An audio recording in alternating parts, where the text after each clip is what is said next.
And we're going to go in order of how we got to these whistleblowers. But before we even get to that, you and I talked, we're pulling an audible before the show. We're going to find out exactly what those whistleblowers said today in front of the committee with Congressman Comer. Well, Ben, let me welcome you to Washington, D.C. It's good to be here. It is almost midnight. You're out of Texas. You're out of Memphis. That's right. You are in the swamp. You are in the depth.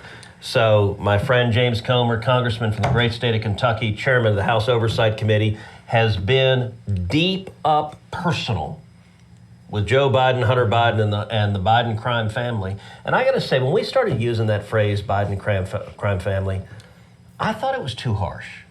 I was like a little hesitant. Okay, that seems hyperbolic. I got to say, every damn day that unfolds, that's less and less exaggeration. Yeah.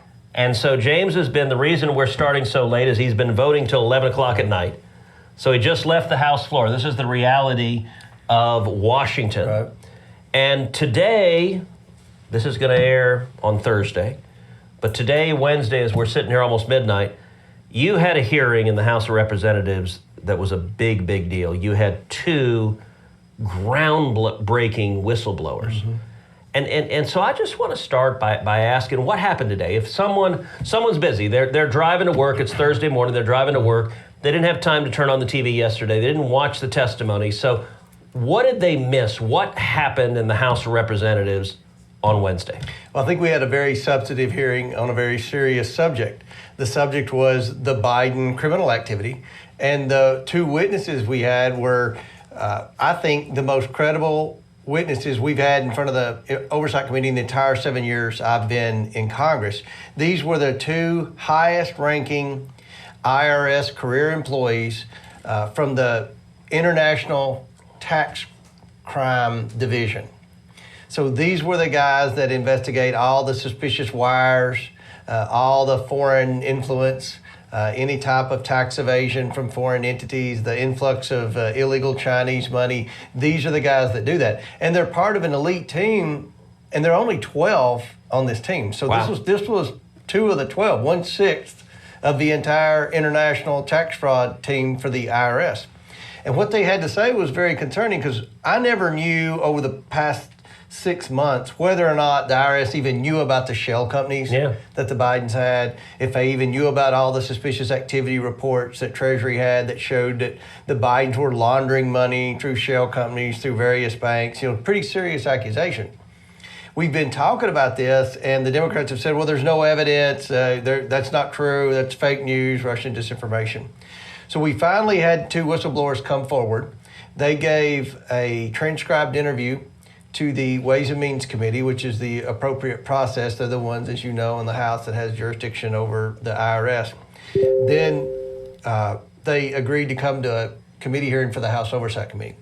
So the American people got to see today a 6-hour hearing with 50 members of Congress, each having 6 minutes to ask these IRS whistleblowers questions. And there were substantive questions on the Republican side. Now, the Democrats, all they thought about was Trump and racism and things like that. But we asked very substantive questions. And what we learned was that the Bidens have committed a series of crimes. There were many more tax evasion issues than what Hunter Biden pled guilty to. The IRS whistleblowers had investigated this for 5 years, and they were told to stand down by the Department of Justice. And what happened is they took so long, they let a lot of the statutes and limitations expire, to where the penalties that the Bidens were going to have to plead guilty to kept shrinking and shrinking and shrinking until there was nothing left. And Hunter serving 0 jail time. That's right, 0 jail time. Anyone else in America would already be in prison for the amount of money they evaded. All right, so let's start at an initial point. These 2 whistleblowers, look, an initial assessment you've got to make, the House of Representatives has to make, if we see an impeachment trial, the Senate has to make, and ultimately the American people have to make, is, are these guys credible? Are they telling the truth? If they're lying, that's not very persuasive. And so if you're trying to assess, all right, are these credible witnesses, one of the questions you ask is, do they have a bias? If you have a witness who is, say, a disgruntled employee that got fired, sometimes they make up all sorts of crazy stories. if you have a witness who's a partisan, maybe they're a hardcore Republican, they hate Joe Biden, and so they'll come in and testify to something nasty because they've got a political bias. So one of the things that I think is striking is that both of these guys, they're career IRS employees. They've spent their entire professional life working at the IRS. They're both Democrats. Neither of them are partisan Republicans. I don't know if anyone asked today, but I suspect neither of them voted for Donald Trump. I think that's a good suspicion. They've said they're Democrats. They've identified as Democrats. The number of career IRS employees who are Democrats who voted for Donald Trump, if that's not zero, it's pretty darn close. Very close. So that suggests there's not a reason on the face to doubt what they're saying. They still might be lying. You've got to test what they're saying. Anyone that comes forward with serious allegations of criminality, and to be clear, what they've alleged is criminality by Hunter Biden. But look, if we were just talking about Hunter Biden, he is a troubled soul. He has substance abuse issues. If it were just Hunter Biden, this wouldn't be national news. But they're also alleging criminal conduct by Merrick Garland, the Attorney General of the United States under Joe Biden, and they are ultimately alleging criminal conduct by Joe Biden, the sitting president of the United States. They were, and they were headed towards Joe. They wanted to interview Hunter. They wanted to interview Joe Biden's grandchildren.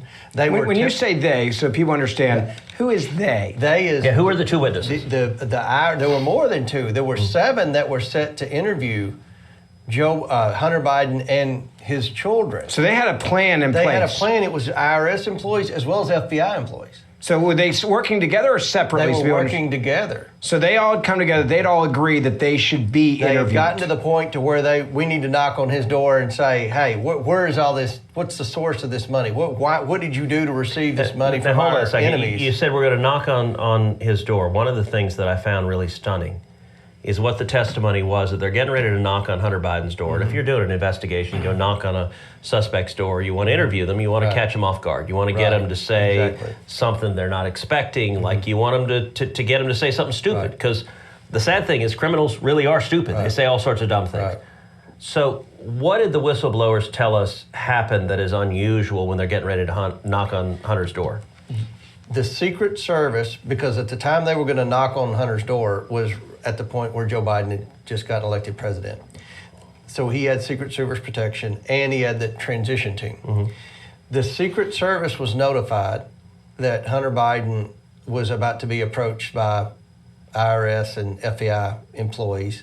And then the Biden transition team was approached. Then the Biden lawyers called Hunter Biden. And then they called the FBI agents and the IRS agents and said, don't knock on that door. If he wants to come out, he'll come out and talk to you. Just wait. Well, they waited and nothing ever happened. And then they were told to go home. So they were there at his house. They were there at his house. So and let me underscore, the Department of Justice tipped off Hunter. Hey, they're coming to question you. And Hunter called in his lawyers and they said, don't talk to him. Don't go outside. Like, in any other circumstance, if you're investigating criminal conduct, do you tip off the suspect beforehand? And they said that today, no. They said that had never happened in their decade-long service to the IRS. When they were told to go home, who told them to go home? Their superior at the IRS. Was that unprecedented from their testimony? They said it never happened before. All right, you talked about suspicious activity reports. And there's been some discussion of this. Look, if you're at home, you're watching TV, you're trying to figure out what these are. What is a suspicious activity report and like, when is it made? When does it occur? I knew a lot about these because I was a director of a bank for over a decade.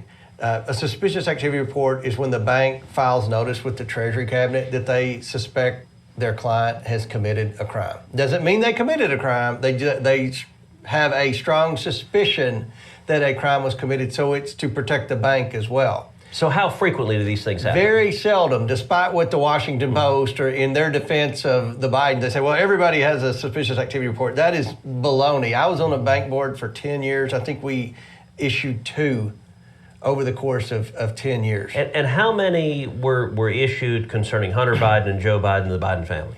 Over 170. They were direct. But you were at a bank and they issued 2 in 10 how many years? If you had 2 SARs, they're called SARs in the banking industry. If you had 2 SARs against you, it would be hard for you to open an account somewhere. There wouldn't be any bank that would want to have you as a customer because it's not worth the paperwork. Remember, when the bank files one of these, you could understand this, appreciate this, Senator. That's inviting the regulators to come in and regulate. Okay, that's the last thing the banks want. 170 get filed. That means that somebody's getting a deposit in their account. It's a big amount. It's from somewhere suspicious. I mean, what triggers it? Why? You're a banker. What is it that makes you say we got to file a SAR? A large transaction that comes out of the blue. So and what's large? So, what is there a threshold? You had $1 million. I'll use the Robinson Walker account because we subpoenaed. That was the first bank account we subpoenaed. Now, who's Robinson Walker? Rob Walker was one of the associates that they used to funnel money from China and Romania and then down and launder it down to the Biden. So he's a guy that's doing business with Hunter and Joe Biden. Yeah. Okay. We don't know what that business is, but they got a $3 million wire from China. So one wire, $3 million. $3 million. Now remember, we got the bank records for 10 years.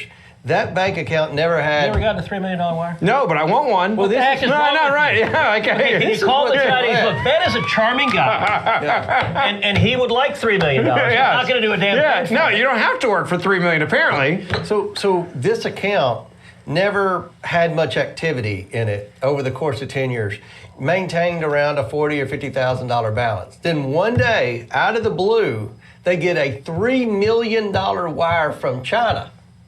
And so their bank says this is weird. Yes. And it's coming from China. Like on the face of it, it's you a know wire. it's coming from China. Yeah, and he'd never gotten a foreign wire before. And there's $3 million in an account that's never had more than $50,000. Some months, it had $10,000 balance, but never more than $50,000. Then all of a sudden, a $3 million wire. And then what happens to that $3 million when it lands? 24 hours later, because that's the minimum amount of time you can. You have to have a deposit in the bank for at least. Like the wire needs to clear. Yeah, it needs to clear. Yeah. 24 hours and 2 minutes later, he starts. Are you serious? Yes. Like really? Yes, 24 hours and 2 minutes? Yes. Maybe an hour. Give me an hour. And all right. It was more than 2 minutes. It was like 56 minutes. Okay, 19 Pinocchios because you added 50 minutes to it. So, but it's just after 24 hours. Just after 24 hours. The next day, they start wiring incremental payments to different Biden shell companies. So how many Biden shell companies and you know are what there? that's called? When you set up a bunch of shell companies for the sole purpose to launder money, that's called racketeering. Yeah. All right, I'm going to ask you, I call these dumb questions, but they're important questions for people that understand how this works. And I'll intervene. Look, one of the great things about this podcast, we try to ask lots of dumb questions. Yes. And I'll tell you, James, actually, the sort of vision for this podcast, we launched it 4 years ago. We launched this podcast on the first night of the very first Donald Trump impeachment. Mm-hmm. And that night, we started actually at midnight. We're reliving our origins because I left the Senate floor from the trial of the Trump impeachment and I went to a studio and we recorded verdict. And I remember the first few times we did it, we'd get into things and our early production team, they said, okay, Ted, you're getting too complicated. This is too detailed. Oh. And they said, dumb it down. And I said, look, people don't want dumbed down. People are smart. They care about it. Now, what they do want is understandable. And here's the analogy I've used a bunch of times. If you have a terrible disease, you go to the doctor. Mm-hmm. You don't want the doctor to tell you, James, you got a boo-boo. Mm-hmm. Like, you want the doctor, if I got a problem, tell me what the heck's, like, what's going on, Doc? Agree. But you don't want them to talk to you in a way that you need like a medical degree and expertise. Mm-hmm. So what we try to do and what Ben is doing asking dumb questions is to say, okay, we keep hearing about suspicious activity reports. What is that? Mm-hmm. Like a shell company. What is a shell company? You hear shell company and like, what does that mean? And explain the shell companies connecting to money laundering, how those two come together. Because a lot of people that hear this, but they don't understand why you need so many of them and why you would siphon money into multiple shell companies. I come from the banking background. And but this is, people want to know this. For me, I mean, it has a double-edged sword there, but a shell company is a fake company.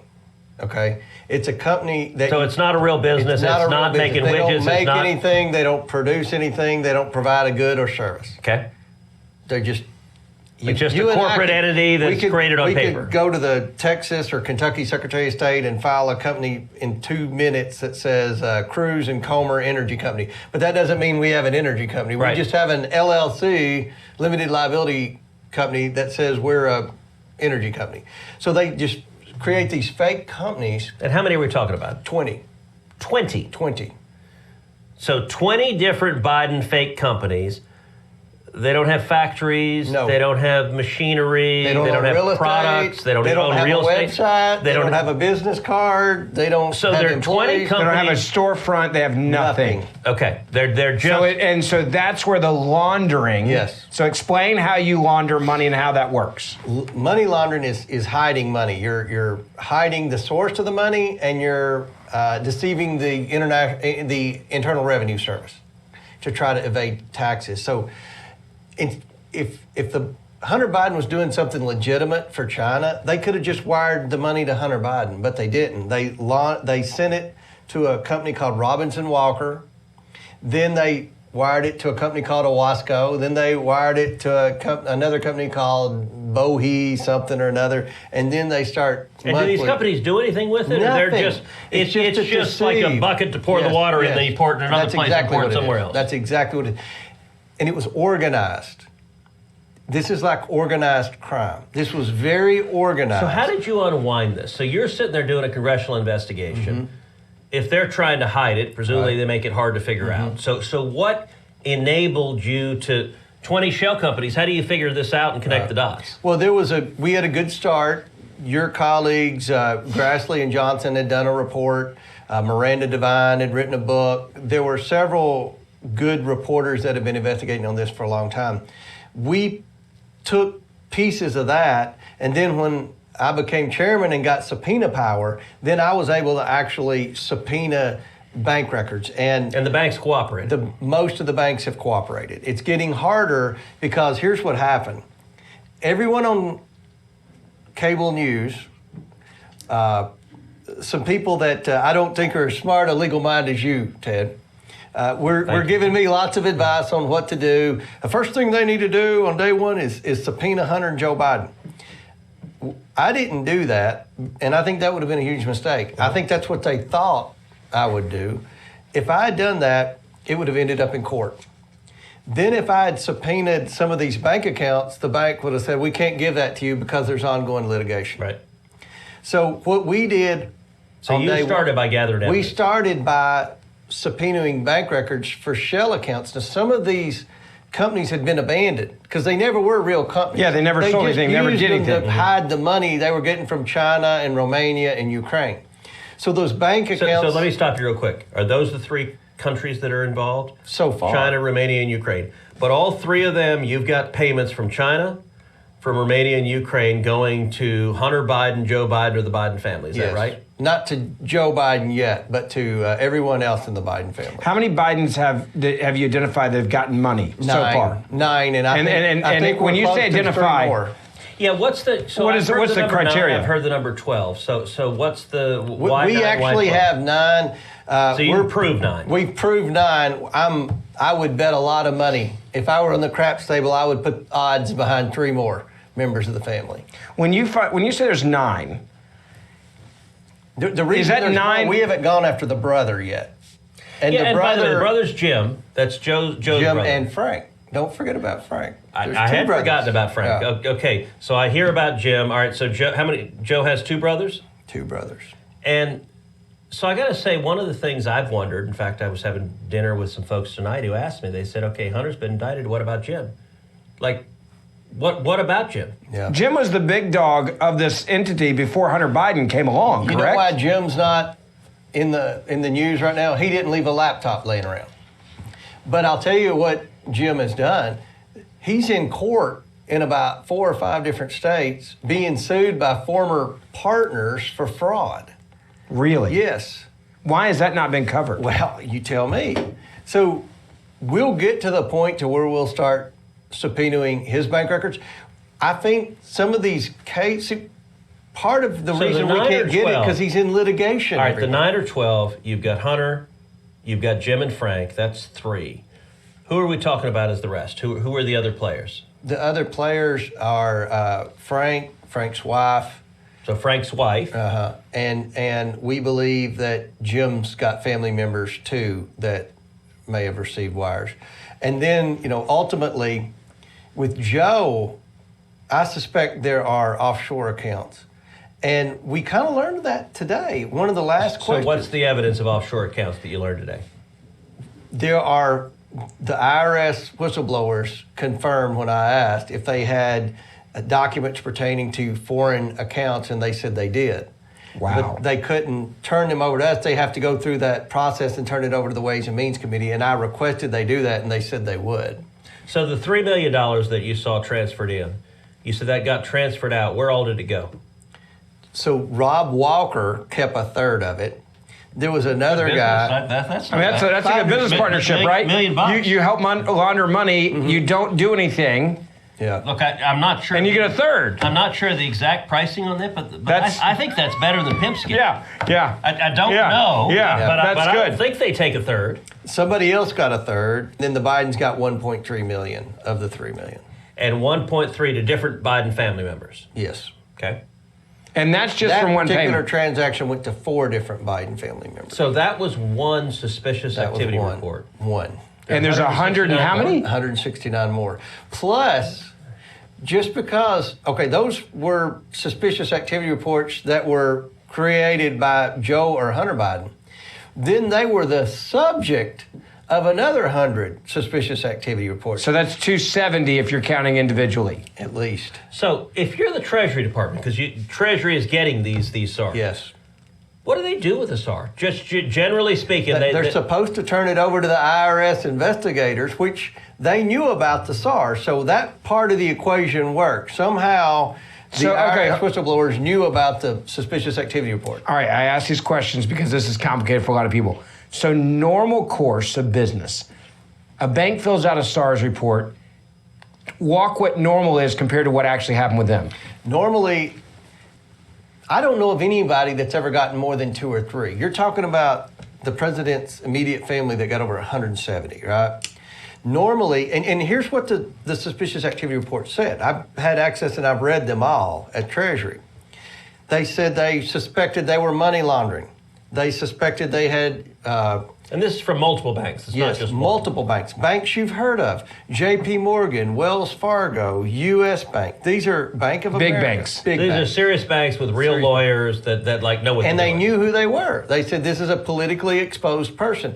They suspected some of these wires were coming from state-owned entities.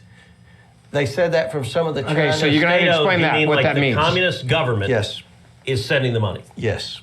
According to And J.P. Morgan. and the whistleblower in that scenario is the bank who's saying that. The whistleblower So is the J.P. bank. Morgan is saying, we J.P. believe... Morgan, Wells Fargo, Bank of America. So they write this suspicious And activity by the way, report. like all of those banks, J.P. Morgan, their CEO, Jamie Dimon, is a prominent Democrat. Right. I mean, none of these banks are Republicans. None of these banks have it out for the Bidens. We've lost Wall Street. They're all Democrats. Yeah, I mean, that's not... So these are all banks that are reliable political donors to the Democrats that are nonetheless looking at reports saying, wow, this is really concerning. But they're writing in the report. I'm in shock by this. You've seen a lot more of this stuff in the legal world than I have. I'm genuinely in shock right now. The fact that you're telling me that an American bank is writing that we believe a wire transfer coming into the Biden family is coming from the Chinese Communist government, not And an that entity. it's money laundering. It's money, and we're saying it's money laundering on top of it coming from the Chinese Communist government. Is that the moment when you said, "Holy crap"? Yeah. Wire fraud, tax fraud, money laundering. So they're naming all the things they Everything. think. All right, so then Treasury reports it to IRS. They begin investigating. When did they open the investigation to Hunter Biden? 2018. I know they were investigating in 2018. It could have been earlier. So at least 5 years. Yes. Now, this investigation, look, if it's been at least 5 years, they just announced an indictment weeks ago. That's a long time. What took them 5 years? They were stonewalled the whole time. They said they couldn't do it. They were ready to go at the 2020 election, and they were told by the Deputy U.S. Attorney Wolf in Delaware, oh, the optics are bad, we can't do this before an election. And they told them to stand down, and then once Joe Biden So it's DOJ that was stonewalling them? Yes. All right.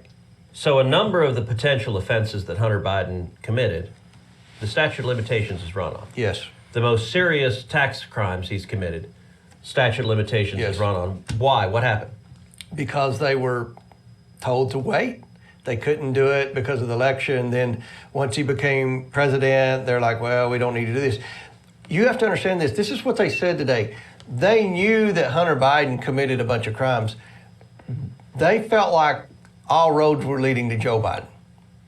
And that's what was making the Department of Justice nervous, because they weren't idiots. They knew They didn't feel they were that concerned about Hunter Biden. It's just they were worried, okay, what's he doing to get this money? There's no legitimate business here. It has to be something his father's done. And good God, he's the president of the United States now.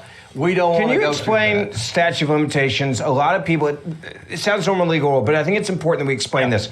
When you have a 5-year window, as it's described, right? You've got 5 years on some of these crimes that you have 5 years to basically charge someone with that crime. Right. Once you're outside that 5 years, you cannot charge them for that crime, even if you know they committed the crime. That's right. And look, a statute of limitations is really important. You know, if you were in high school and you knocked off a liquor store, I'm not saying you did, I'm not saying you didn't. Yeah. But if you did in high school. I did not. Notice how quickly. Yeah. But even if you did, there's a statute of limitations. The idea is you shouldn't have to face the possibility for criminal prosecution 5, 10, 20 years after something happened. Because if someone charged you with something you did 20 years ago, and by the way, it's more than 20 years ago, you were in high school. Yeah. Just to I know, I'm getting old. I know, I'm getting old. But look, if someone charged you, how would you defend yourself? Yeah. Like you don't have any evidence from 20 years. Part of the reason of a statute of limitations is that it's impossible to defend yourself from something so long ago. There are no witnesses, there are no records. So the idea is if you commit a crime, there's a period of time for which you're liable. But it also means if you get past the statute of limitations, you can't prosecute. And prosecutors know the statute of limitations. It is critical, and you focus on. And these guys knew it, and they knew it was getting close, and they were still told to stand down. All right. So the most important thing that I heard James say is that the investigation all understood that the real focus of the criminality was Joe Biden. Yeah. And that they wanted to investigate Joe Biden. Hunter really wasn't important. And that the Department of Justice blocked them, interfered, obstructed with their going after Joe Biden. That's a big damn deal. And you know what? If you want to hear more about that, this is a 2-part series. You got to listen tomorrow. Tomorrow, we're going to do the second half, which is Joe Biden's direct criminal liability and how the Department of Justice obstructed justice, covered it up, blocked the investigation. We're going to do that interview now. And make sure that you share this, because this is why we're doing this. People need to take this, put it on social media. It's on Facebook. It's on YouTube. If you're listening to the podcast, share that as well so that everybody knows what's going on. This is what the media is not covering. Make this go viral. Well, and ask yourself, have you heard this on TV? Have you read about this in the paper? Has anyone explained what a suspicious activity report is? Has anyone explained how strange it is that there are 170 of them? This podcast exists to give you the facts that you can't get watching TV news. You can't get reading the newspaper. So share this, like it.